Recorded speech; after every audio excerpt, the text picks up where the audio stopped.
Welcome to Insight 2021. I'm absolutely delighted to see so many of you here today. And also a very, very warm welcome to our Midlands Analyst Network huddle. Today, you get both. The Midlands Decision Support Network with the Strategy Unit are hosting this festival, which is a series of learning and sharing events for the NHS, local government and other partners across health and care. So the festival started on Monday, which was the 4th, and it runs until Friday the 15th. The theme for this year's festival is Insight to Action, and we've brought together inspirational speakers to explore how insights from high quality analysis can drive change in health and care systems. I'm Rachel Caswell.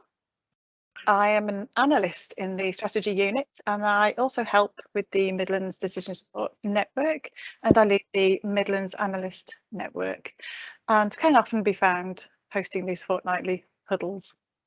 So in today's special edition of our Insight Huddle, we are going to be meeting Stephen Wyatt, who's the Chief Analyst here at the Strategy Unit, and Andrew Jones, who is a healthcare analyst also here in the Strategy Unit. Andrew is going to be sharing the approach and the results of his analysis to classify outpatient activity by function. Andrew will be introducing a tool to support form and enhance analyses to enrich our understanding of outpatient care. Huge amounts are spent in this area, and it's always up there on the list of things to tackle, but we've always looked at it in the same way. So I'm sure you'll find this approach both refreshing and incredibly useful. So this is one of the analytical projects which was selected and produced for the Midlands Decision Support Network. So do check out on the MDSN website for details of other completed and current analytical projects. Before I hand over to Andrew, I have a few of the usual bits of housekeeping so we can get most of our session here today, because we have so many guests, which is wonderful. And then I'll give you a brief introduction about the Midlands Analyst Network and what we get up to in these huddles. So I think it's probably worth me sharing those points so that you can basically see where to tweet. You can see from that the session is being recorded and it will be on the website in the next day or two. I'll also put a summary on the Teams channel, so for those of you who are members can go and see it there, and I'll pop the slides on that channel as well. We're going to finish at 12 or just before, and if you have any questions or comments throughout, please do use the chat box if you happen to be one of the privileged few, and if not, do not worry, you can put your comments and questions on the Menti which will be made available to you. In fact, I can see that on the screen I have been extremely efficient today and put the Menti code there for you. So if you just pop over to menti.com and put that code in, and you'll be ready and waiting for your next instructions.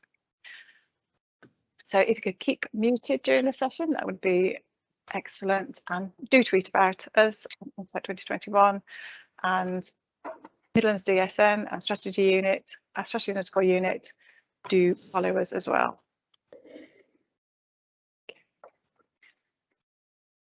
So I've just got a few things I would like to tell you about the Midlands Analyst Network. We established in 2020, last April, and we set up to create a space where analysts across the Midlands could come and share information, ideas and resources, as well as seek advice and guidance from each other. And we found it to be particularly useful at that time, with everybody all of a sudden working from home. So this gave a lot of momentum for the development of this network that we'd already planned by way before the pandemic came along. We do these huddles every 2 weeks and always on a Thursday between 11 and 12. I am not very imaginative.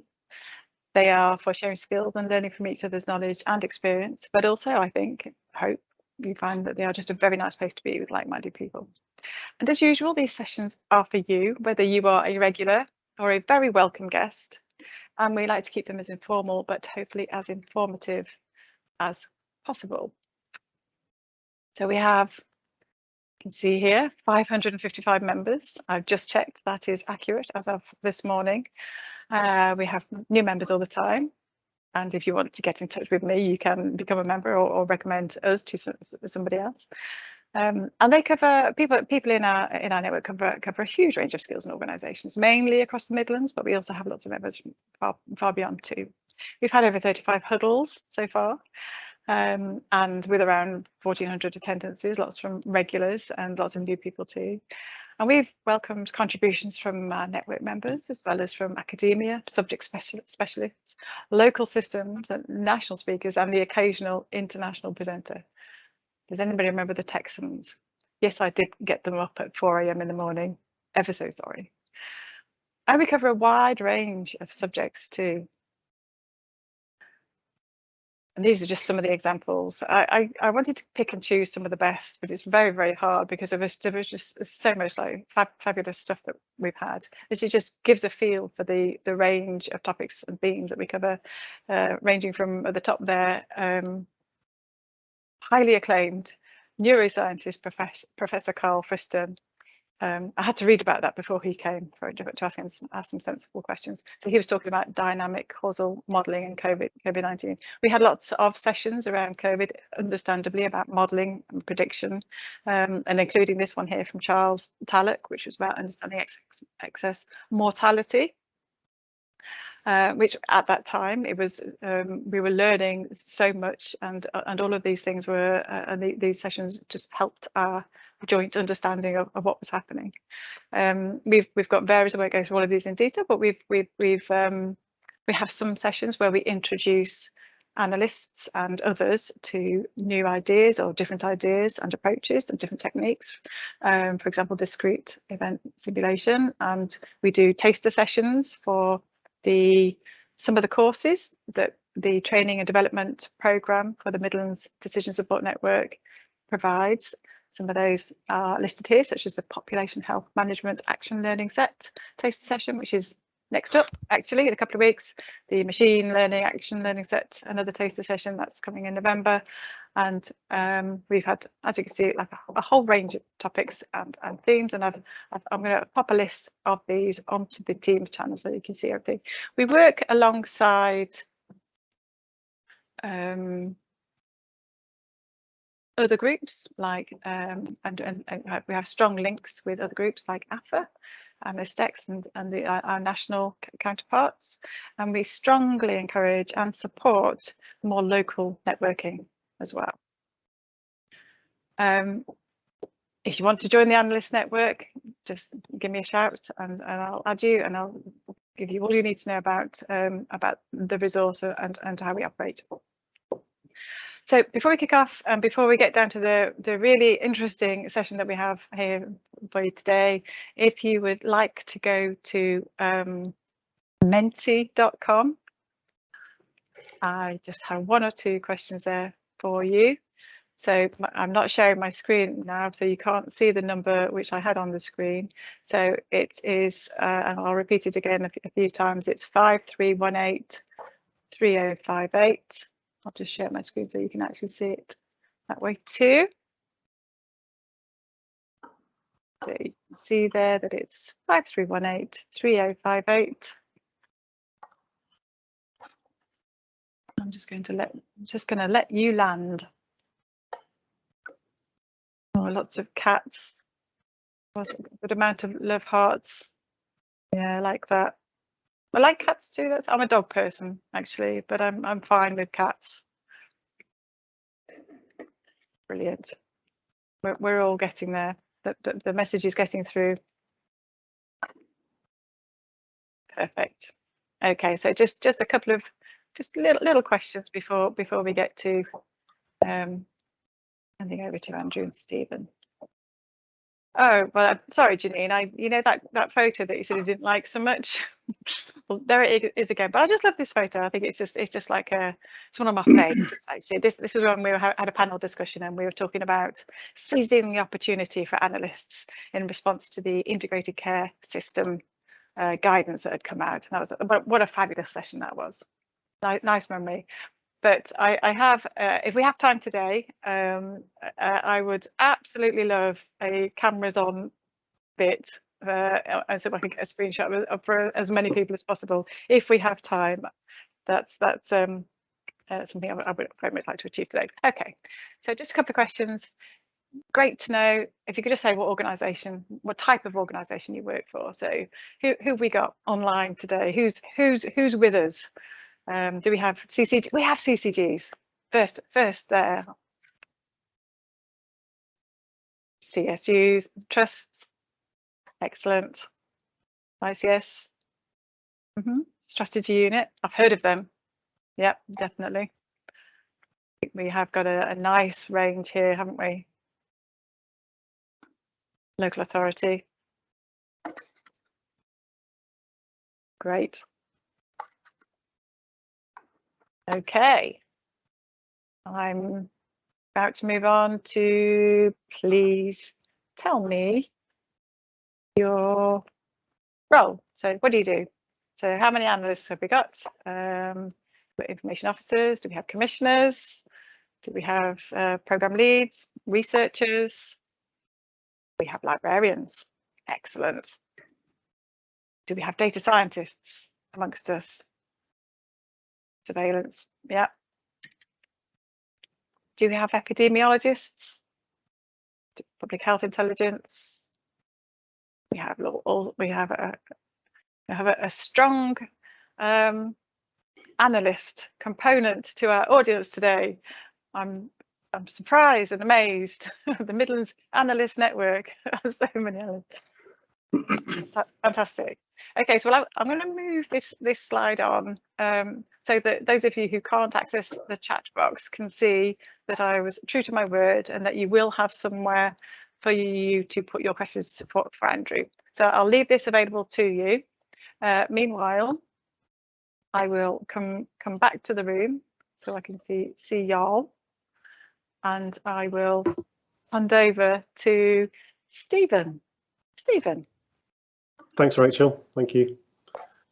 So I'm conscious we've got quite a few people in the room who probably haven't been to one of these sessions before and maybe don't know a huge amount about the Decision Support Network. So I was going to talk a little bit about that before handing over to Andrew, who'll talk a bit about the project. So each of the 11 STPs and ICSs in the Midlands region have agreed to establish a unit or team that will act as a focal point for strategic decision making within their patch. And there'll be a mix of disciplines in the team, but analysts or data scientists will be at the heart of those teams or units. They're at different stages of development, but they're all making progress. Some teams are fully established, others are a bit more in development. But in the short term, we'll have 11 decision support units across the network, providing great functions and services to their areas. So the strategy unit's role in this is to actively support the network members to network, so that they can learn from each other and collaborate with each other when that's appropriate. And one of the functions that the strategy unit fulfills is to carry out a small number of analytical projects each year on topics that have been selected by the network members. I'm just going to share my screen so you can see the topics that we're covering. So we've had 3 projects published already. We've published a piece of work on health service use in the last 2 years of life. Earlier this year, we published reports on socioeconomic inequalities in access to planned hospital care, and also in inequalities in access to mental health services for children and young people. And Andrew's about to talk to you today about the 3rd project in round 2, which is about classifying outpatient visits by function. It's worth just reiterating that all these projects are selected by the network members. They choose the topics we work on. We go away, do some work on it, and bring back some results for you to consider. All of the reports that we've finished, they're all on our DSN website, so you can access all of those. And the code underpinning each of those, we try and make sure we publish all of the codes so people can replicate or audit or check the analysis that we're carrying out to build on it if they wish to. So the outpatient visits project is slightly different to the ones we've carried out before. Normally we're focusing on a particular clinical area or a particular policy issue. Whereas this project is more focused on providing an additional piece of information that people can use when they're carrying out their own analysis. And we're going to talk in a little while about our motives for the piece of work and what the uses of it might be. And we're genuinely interested in your insights, your perspectives on what we've done and how we might take it further. So in a minute, I'm going to hand over to Andrew. I'm just going to stop sharing my screen. But just to say that this report isn't out yet, but it will be out, shortly. It will be on our website shortly, and all the code that comes that underpins it will be released as well at that point. So I'll hand over to Andrew at this point, who will talk you through the project.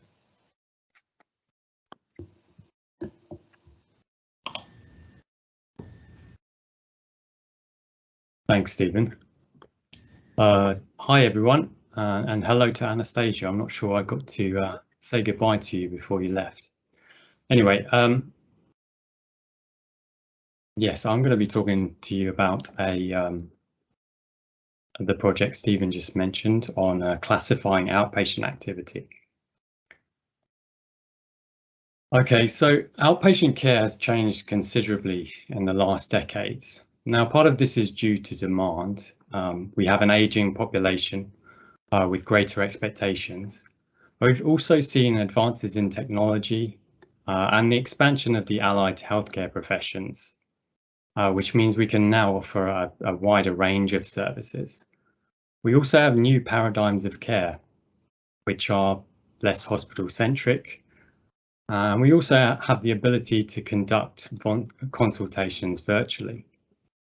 And given these changes, among others, current outpatient service models are in many cases outdated. The NHS long-term plan recognised this and promised a fundamental redesign of these services. Now, it would be unwise to embark on such reforms without a thorough understanding of the outpatient landscape. We need research on how outpatient care is currently delivered and indeed what might be changed. Now, perhaps one of the most natural ways to think about a service is in terms of its purpose or function. For instance, patients might visit outpatient services for a diagnostic procedure or for a pre-operative assessment or even for support to manage a long-term condition. Now, if we understand the function of an outpatient attendance, we can make a good guess as to the content of that meeting, the resources that may be required, and the setting in which the appointment might be delivered. And what's more, in most cases, we'll understand the steps that led to that contact and what is likely to follow that contact.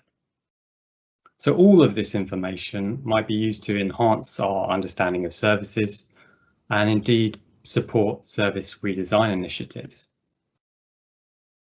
So unfortunately, a standard analysis of outpatient activity tends to miss this detail because the function of an outpatient attendance does not form part of the routine commissioning and research data sets. And this absence of information may be somewhat surprising given that sort of 100 million or so outpatient attendances each year account for something like 20% of all NHS care contacts and around 8% of the total NHS budget. In any case, typically we'll look at activity by clinical specialty and whether the attendance is the first in a series of attendances or a follow-up. So we'll have something like this. Now, of course, we also have other variables available. So we might notice that a particular outpatient appointment was a face-to-face follow-up led by a single allied health professional, but we have no immediate way to determine the function of this attendance. Was it to manage someone's long-term condition, or was it to carry out checks prior to surgery? So if in addition to the existing variables, we also had information on the function of the attendance, our analysis would be so much richer. So therefore, the purpose of this project was to develop a new classification system that would hopefully enrich analysis of outpatient activity. This system would utilize existing variables to label attendances according to their function. And while this tool would be created specifically to support service redesign, it would hopefully be useful whatever the purpose of the analysis. So I mentioned a classification system, and I just wanted to provide a simple summary of what I meant by this. Well, a classification system is a set of rules, and these rules label items in a particular population based on the characteristics of each item. Now, when talking about a set of rules, I may use the word algorithm instead. And an algorithm is just a set of rules. So why do we create classification systems? Well, broadly speaking, a good classification system will help us better understand a population or a group. It might serve to reduce complexity, or it might help us understand the relationships between items. Obviously, the aim of our system is not to label this disparate bunch of characters, but to help the NHS better understand outpatient activity. Now, at this point, we should say that we did not try and design an intricate system that would perfectly describe every one of the millions of outpatient appointments each year. We're not doing this, and well, we didn't try to do this, and we're also not developing a system for contract monitoring or performance management purposes, or even to influence clinical decision making for individual patients. Our aim instead was this: it was to correctly reveal the scale of each of the major functions of outpatient care, whilst ensuring the tool would be accessible to other researchers and analysts. So, informed by literature review, we set about working up a set of function categories. And we did this before inspecting the data sets. These initial categories were formed based on our own judgment as to their utility. We then went to look at the data sets. We utilized both SUS outpatient and inpatient tables, since some of our function categories would require us to understand the length of time between different types of care contact. So we ended up creating a pool of variables in the outpatient data set that might provide clues as to the function of an attendance. Those variables had to obviously display high levels of quality and completeness, and we engineered several new variables that measured the elapsed time between care contacts. And quite predictably, we had to reform some of our initial categories based on what could and couldn't be deduced from the data. So we built the algorithm from a subset of these pooled variables after multiple rounds of testing.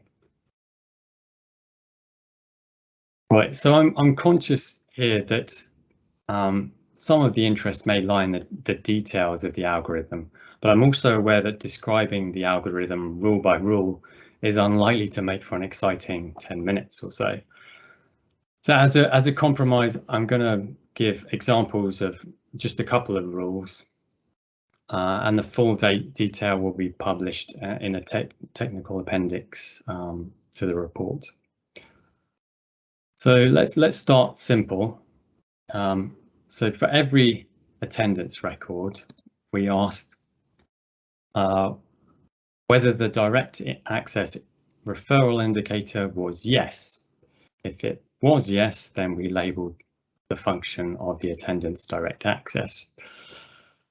If no, which covers the overwhelming majority of attendances, then we asked whether the attendance was urgent. And by that I mean, was it given the priority type value 2 or 3? If it was urgent, then it was given the label urgent investigation. And we didn't take it any further so as to limit the number of N categories we had. If it wasn't urgent, we asked, has the patient had an admission and been treated in the same specialty within 6 months either side of the outpatient attendance? If they had had an admission in the same specialty or were treated in the same specialty, we're suggesting a number of possible labels, which I display in this table. So we'll just take a look at the top row as an example. If the patient had a non-elective admission in the same specialty up to 180 days before the outpatient attendance, and that was their last care contact, we've suggested that the function of the attendance would be a review following a non-elective admission. So these types of appointments allow clinicians to monitor a patient's health and perhaps establish a medical regimen to prevent future emergency admissions. So that's an example of the algorithm, and here is the set of 10 categories that we arrived at.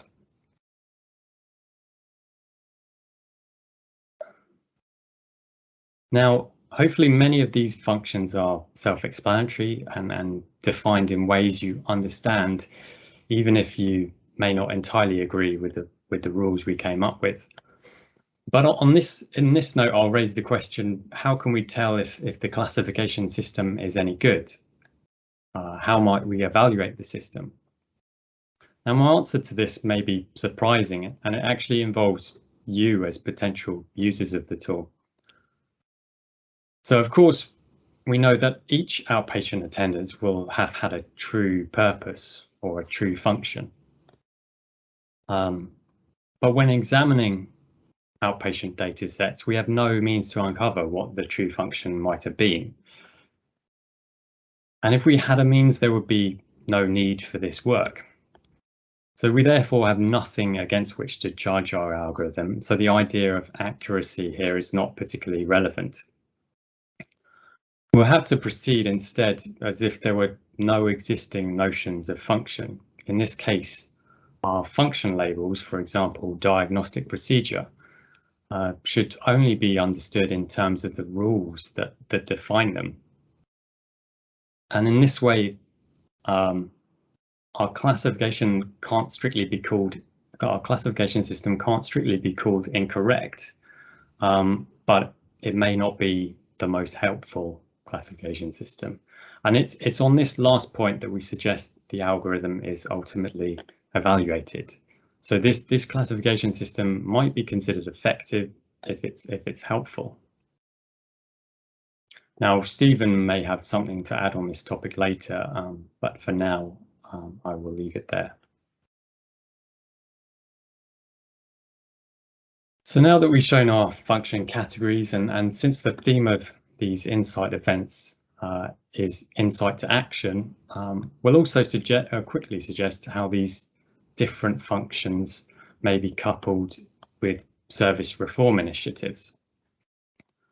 For instance, we might consider group consultations for both initial opinions and for structured reviews, particularly in situations where clinician time is very limited or where there is a high level of repetition, for example, when working with long-term conditions.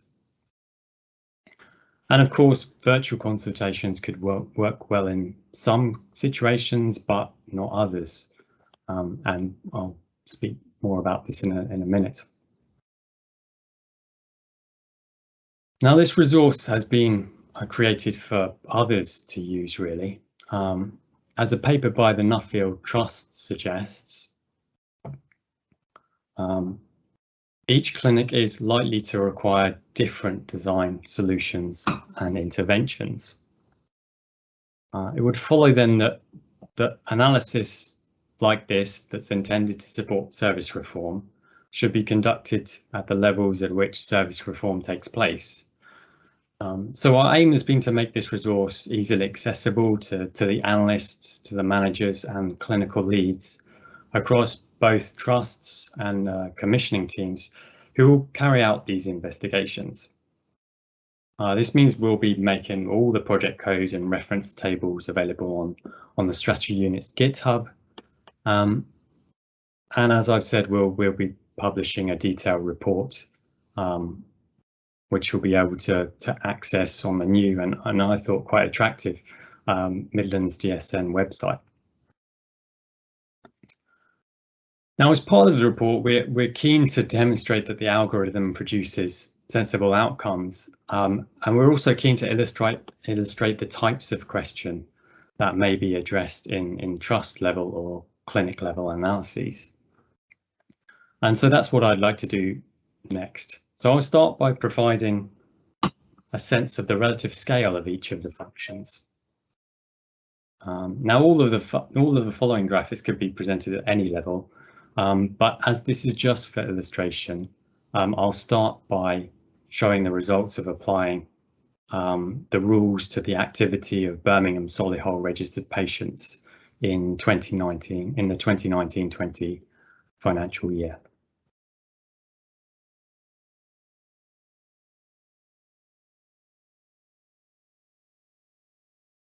So in this tree map, each coloured tile represents a function, and the area of the tile is proportional to the number of attendances within that function. Another way to display exactly the same information is with a bar. In this case, the bar is shaded according to the proportion of attendances in each function. And to the left of each bar, we've got a dot, and the size of the dot is proportional to the number of attendances represented by the bar. So using bars like this, we could visualize how, for instance, function distributions change across specialties. So here I'm showing function distributions for the 5 medical specialties with the most attendances. And we see that, for instance, a high proportion of attendances within the diabetes specialty are structure reviews, whilst a low proportion are urgent investigations. For dermatology, on the other hand, we have a far greater proportion of urgent investigations, which may be due to referrals for possible skin cancers, perhaps. Now, just to reiterate, I don't think we're comparing this presentation of the information to perfect. We're perhaps comparing it to something more like the current standard presentation. Anyway. So now that we've hopefully got some initial feel for the labels, I'd also like to demonstrate the types of question that might be explored with this resource. In this case, we'll move to hospital level and examine cardiology services at Birmingham Heartlands. And just a note here, the analysis was not rigorous. These graphics serve only to illustrate possible uses of the tool. Okay, so at the heart of discussions around service reform is likely to be the question, is there an opportunity to deliver outpatient care more effectively? And this question indeed invites many others, which is where this classification system might help. So to provide us with some context, the first question we could ask is, in terms of function distributions for cardiology, how does Heartlands compare to nearby hospitals? So here we see that, for instance, Heartlands had the highest proportion of structured reviews, whilst having a similar proportion of initial opinions to Sandwell General. And by looking at such function distributions, we might ask, is the variation we see warranted? Is it explained by patients' needs and preferences? Or might the variation be a result of deviation from the recommended clinical practice, and therefore could it be addressed in the course of service reform? Moving on, we'll explore questions around service reform. Let's look at virtual consultations. So the long-term plan set an aim of reducing face-to-face outpatient appointments by 1/3 before 2025. And we might wish to investigate whether cardiology services at Heartlands might deliver more virtual consultations. We may even want to estimate an upper limit for virtual outpatient work. So in both cases, it would be useful to conduct investigations in terms of function, since some functions will be more amenable to virtual consultations, for instance, structured reviews, than others, for instance, treatment. So here we'd be looking at the proportion of cardiology attendances that were virtual by month at 3 Birmingham hospitals.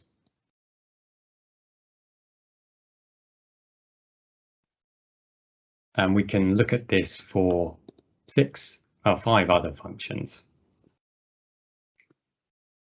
Now, in several cases, the proportion of virtual consultations jumped from 0 to around 75% as a consequence of measures taken during the COVID-19 pandemic. And this dotted line I forgot to mention is March 2020.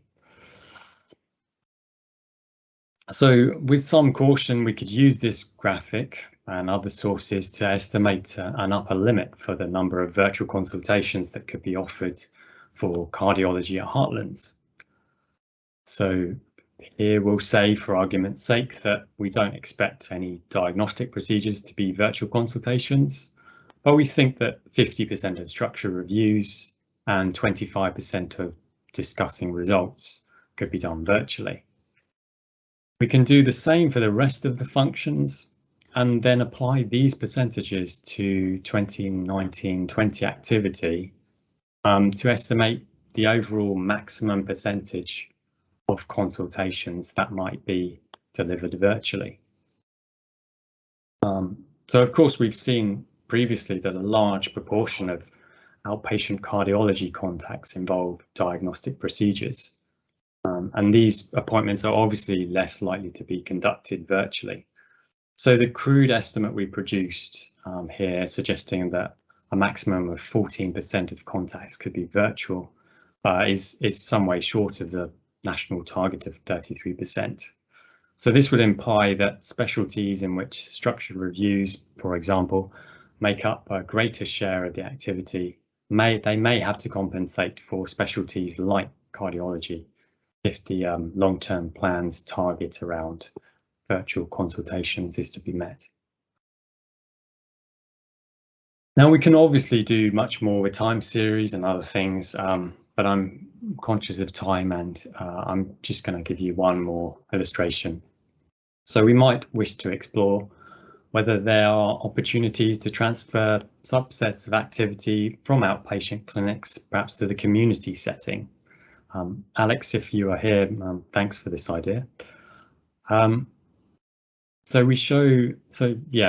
This shows function distributions for the 5 PCNs that account for the most attendances to cardiology at Heartlands. Now, it could be that some of, say, North Solihull's diagnostics could be done at a community diagnostic hub, for example.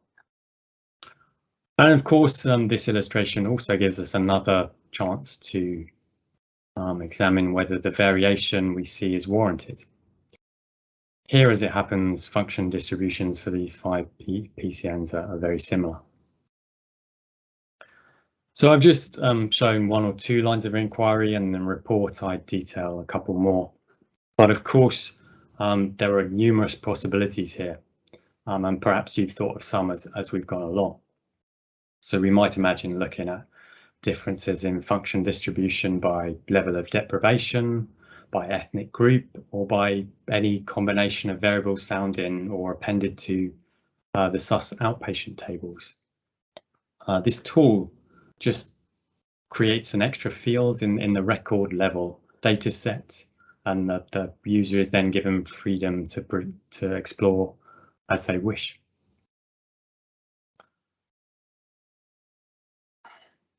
Okay, so our report on this work will cover all the topics that I've discussed today, and we'll certainly go into more detail around the algorithm. And if this work interests you and you wish to explore those details, you may have further questions or comments. And we, as Stephen mentioned at the start, we certainly recognise there may be ways to make the system more helpful. So we would welcome your comments and suggestions for improving the algorithm and the work in general. You'll be able to get hold of us either by email or by logging an issue or a pull request on GitHub. And I'm sure Rachel will allow us to provide details in her email summary of this session. So that's all I've prepared here. I should say that this work was done alongside. I was working alongside Stephen, so it's not just my ideas and my work here. Yes, on that note, Stephen, did you have anything to add? I was going to pick up the issue about validation and maybe talk a little bit more about that and then hand over to questions. So the question of validation of the algorithm is really tricky. Andrew sort of highlighted some of the issues we might have with it, but there are two sort of potential lines of inquiry we could follow. One is to theoretically validate the model through greater consultation with you and your colleagues on the underlying rules. Maybe we could ask the question, are there tweaks to the allocation rules within the algorithm that could improve the assignment of cases to the categories? We'd certainly be interested in views and perspectives on that. I'd really like to think about how we could collaborate to increasingly over time refine and improve the algorithm. The other is whether there's an opportunity to externally validate the results with reference to clinicians and clinical teams. So the categories we've chosen, hopefully they're meaningful and they're obvious what they're referring to. There are descriptions, I think, in the report in a bit more detail of what these things actually contain, what we mean by a structured review or a initial consultation, for example. But there isn't any formal external definition that everyone's signed up to for these things. So we could ask clinicians what the function of a given outpatient appointment is. And if we could explain what our categories are and what we mean them to mean, what we intend them to mean, then they could tell us whether or not the classification that we've assigned them to was true in their opinion, given that they're conducting or arranging that outpatient attendance. So I'm interested if people out there have clinical teams or in contact with clinical teams who think they might be interested in helping us to test the validity of the model against clinical opinion about the original function, then we'd be certainly happy to talk further about that and explore that possibility.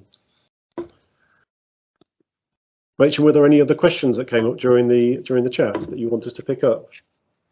Yeah, there are a couple, and I'm just going to pick on one from the meeting chat here that no one else can see, and that's not true. Some of you can. So Peter reminds us basically that around about 8% of the NHS budget is spent on outpatients, and is thinking this way of looking at attendances in terms of their function as opposed to sort of a traditional way of looking at them is going to be a very useful tool going forward, basically. So that's one of the comments. So there's a couple of comments saying it was a very interesting analysis, and my comment before their comments is thanks very much, Andrew and Stephen, for that. Although I love the way you presented it. Although it's quite it's clear how you've broken it down, and you can I think it's going to be a very useful tool. I'm just looking at some of the comments on Menti. So someone quite rightly says how good was the coding, and that this person hadn't done analysis of outpatient attendances for some time, but when they did do it, the coding was a particular issue. What did you find when you were doing the analysis? Well, I tried. I mean, I didn't. I tried to do a quality check of the variables beforehand. So lots of the fields that I use for the algorithm were the higher quality variables, Sure. the higher quality fields. Yes, I mean, that's all I can say on that. Okay. I suppose there's two perspectives on the quality of the data, isn't it? One is are the fields completed? And I think what Andrew's saying is he generally excluded fields that were poorly completed, where there were lots of gaps in the data. The other is whether the data in the field is correct. That's much more difficult to assess. But again, I think we've chosen fields, relied on fields which are much less contentious in terms of data quality. Okay, that's really helpful. So there are some other questions. I'm just got plenty of time just to pick up at least 2 or 3 of them. So one question or observation we've got here is, could in fact the classification system that you've devised, could it be validated against clinical opinion? Yeah, so that's the kind of the point I was making earlier. I think it's definitely worth this. If we had an engaged clinical team, I'd love to work with them to see if we could validate the model, the classification system against their understanding of the original function of the outpatient attendance from their clinical perspective. And I think we need to be careful what we're aiming for there. We're not aiming for 100% perfect accuracy of allocation of the attendance to a function.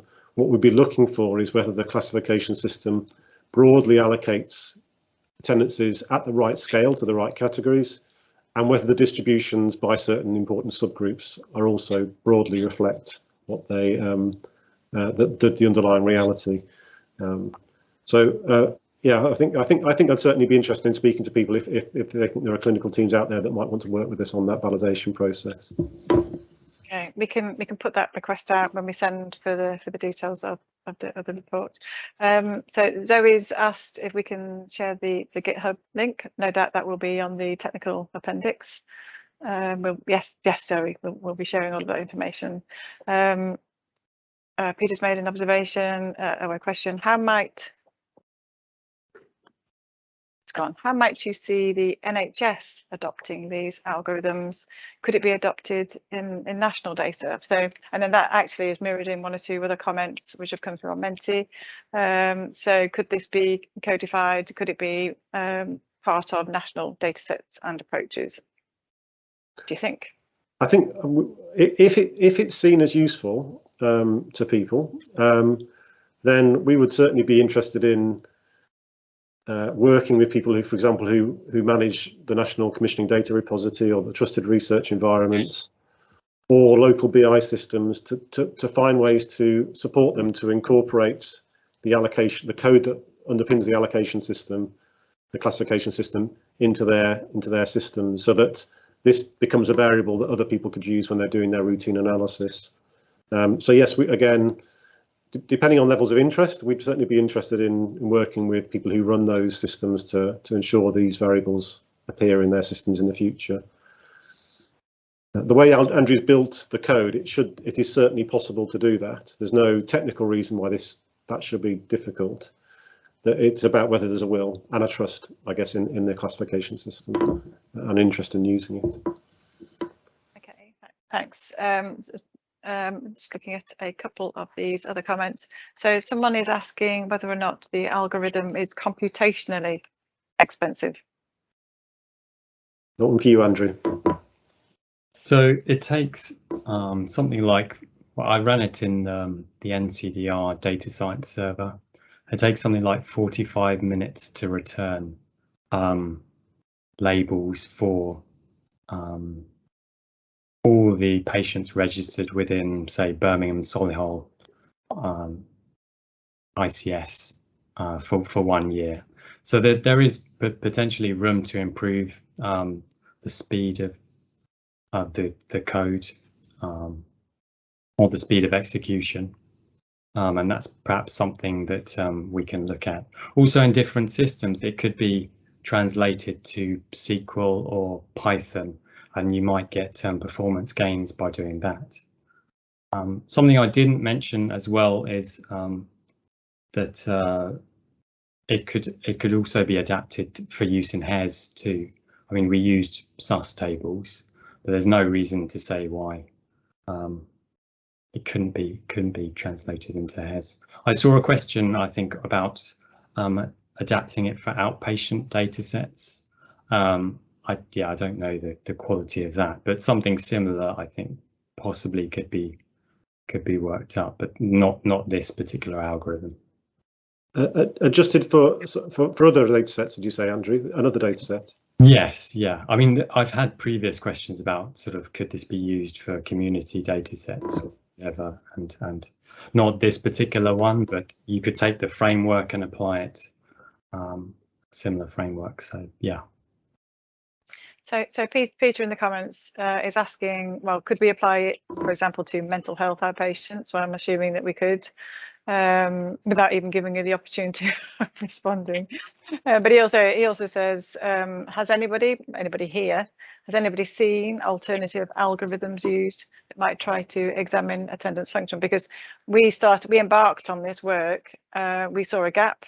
This was the Midlands Decision Support Network saw a gap in this, the lack of understanding of what actually happened in outpatient settings. It could be that, and we did the research, obviously, we tried to find what other people had done. So this is us sort of inviting other people to say maybe locally, not published, maybe locally people have started to look at what happens in outpatient settings. So that would be very useful, I should think, to know and sort of feed into this if people have had some experience of that locally. I'm just looking again at the comments. There's somebody has asked whether or not when you were looking at those functions that you found within their settings, was there anything like quite surprising? I mean, you would expect to sort of anticipate the type of things that would happen in an outpatient setting. Was there anything that was particularly surprising, or some sort of outliers to that, maybe for a particular trust in the way that they were treating that setting, or not, in fact? Well, I don't think anything particularly jumped out at me, Rachel. I suppose that is partly the test of whether we felt, if we felt the algorithm was producing results that we thought were spurious, then that would have caused us to revisit the algorithm, either the data sets that we were using, the fields that we were using, or the assignment process. But I don't think there was anything particular that jumped out to us saying that's surprising. I didn't have any, I have to say, any prior views about the relative scale of the functions. Or maybe we should have done that at the start to be able to test it against our prior views. But I'd be interested in whether other people are surprised at the scale of the different functions that Andrew's described. We've had Zoe made a comment which I'll come back to in a sec. We've had one or two observations, comments in the Menti-based feedback here. Questions around, could we apply something similar to the primary care setting? So I imagine one of the angles is what happens in those the appointments in a primary care setting. And of course, pandemic response to that has been so many more of those appointments have been online or over the phone. So I suppose somebody is quite rightly interested in how you could apply the same kind of analysis and use the same kind of method to see or determine a different way of delivering those types of appointments as well. Yeah, that's a great idea.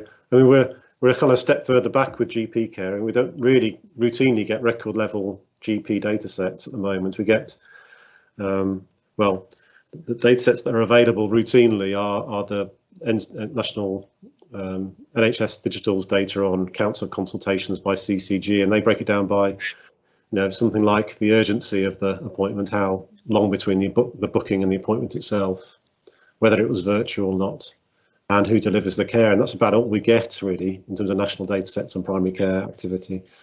But lots of the people on the call will have access to record level GP data sets, and if they do, then this sort of approach becomes much more feasible. We'd have to work up the classes again, but from scratch, and the algorithm. But there's no reason why a similar sort of approach couldn't be carried out for GP activity, and I think that would be fascinating. Peter, did you want to add anything? Not especially. You can say no.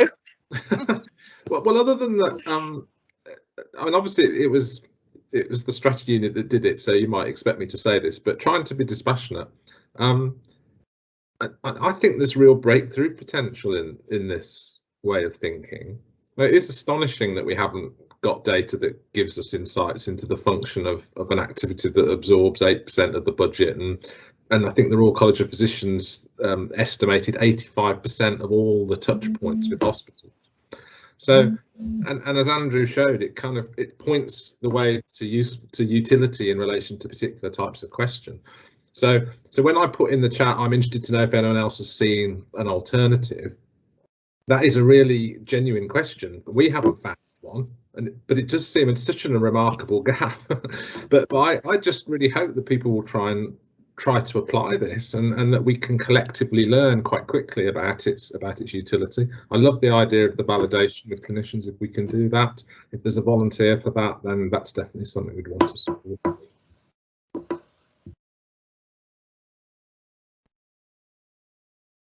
So I was flicking between screens and I lost you all. You should have just waved or something. Well, thank you. We're drawing to the end of our session time, which is a shame, because I think there are actually a lot more comments, which I will share, and questions, which I'll share with you after Stephen and Andrew, and hopefully we can sort of certainly feed it into the work that you've done, and feedback through the analyst network on the Teams channel certainly as well. I would just a couple of things. I mentioned at the beginning, and you don't have to do this, but how happy would it make me if you put your cameras on? Can we just have a screen full of cameras? Just a few. Oh, Zoe, thank you. Oh, brilliant. Ian, excellent. Elizabeth, yay. Alex, fantastic. Oh, this is great. Yeah, just give us a way of who's on the screen at the moment. Have you got that? Fantastic. Oh, you're brilliant. Thank you. And also thank you all for coming today. So for many of you, this will be a first. We have these huddles every 2 weeks, and we have a different topic every 2 weeks. And you are all more than welcome to join. Do pass on details of the Midlands Analyst Network and how to join. That's basically email me.